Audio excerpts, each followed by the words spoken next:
श्रोता हो नमस्कार।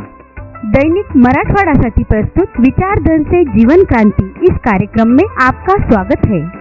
आज के एपिसोड का नाम है जीवन खुद एक कविता है। जीवन के हर क्षण में, हर प्रसंग में, प्रकृति के हर कण में कविता है। ये भाव अभिव्यक्तियां अशाब्दिक होती है। सहस्त्राब्दियों से कवि वृंद उन्हें शब्दों का जामा पहना रहे हैं।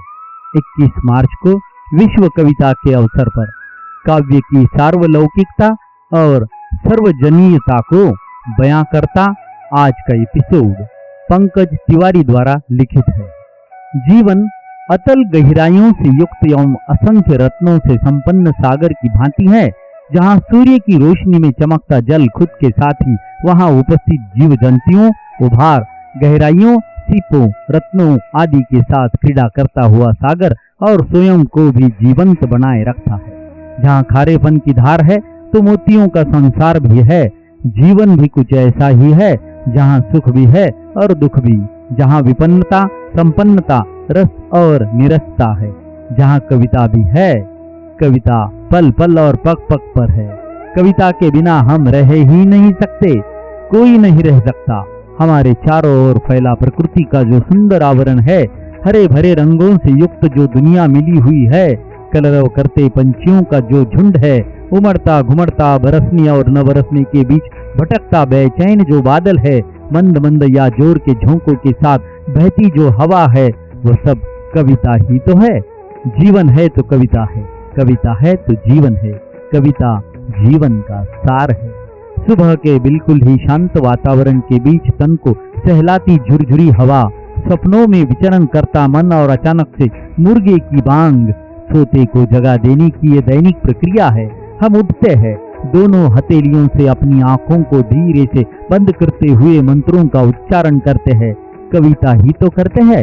एक नन्ही परी सी बच्ची झम से कूद पड़ती है अपनी माँ के आंचल से और माँ बिना देर किए उसे अपने सीने से लगा लेती है।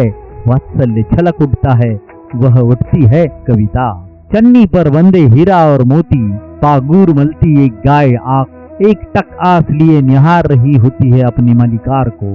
दरवाजा खोलते हुए, चारा पानी का प्रबंध करते हुए, बड़े ही प्रेम भाव से अपने मवेशियों के पास पहुंचकर पुचकारते हुए उन्हें भोजन परोसना और मवेशियों को इठलाते झूमते हुए खाना, गिलहरी, कौओं, कोयलों का बेखौफ मगन हो घूमना, भास्कर का मुस्कुराते हुए लालिमा के साथ लोगों का स्वागत करना, कलियों, पक्षियों, पत्तियों, टहनियों का खिल उठना, महुआ बिन रही अम्मा का पंछियों की चूं चूं चाव चाव के बीच झूमकर गीत गाना, सब कविता ही तो है।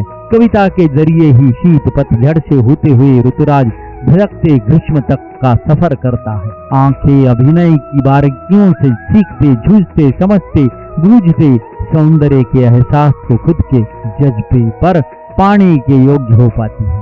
हृदय का पसीजना या कठोर हो जाना, भावुकता एवं भावनाओं की नाव में सवार हो संवेदनशीलता के करीब, बिल्कुल करीब पहुंच जाना या चेतन अर्ध चेतन जैसे भंवर जाल में गोते हुए लगाते हुए संवेदनशीलता को खुद में जगह पाने हेतु सज्ज हो जाना, सबके पीछे कविता ही तो है।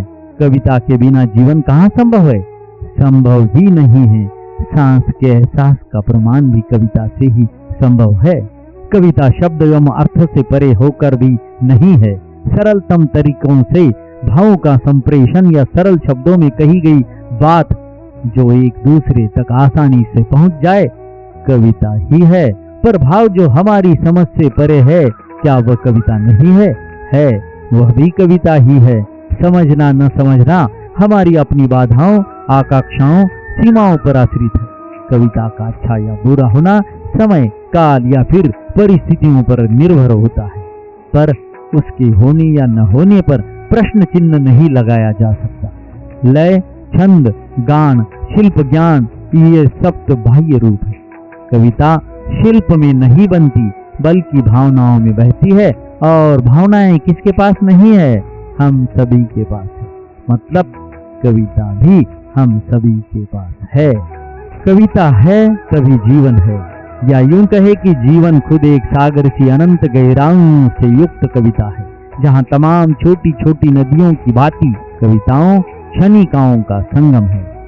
21 मार्च की विश्व कविता दिन की हर एक कवि को शुभेच्छा देते हुए मिलते हैं कल एक नए विचार के साथ। तब तक खुश रहे, सुखी रहे।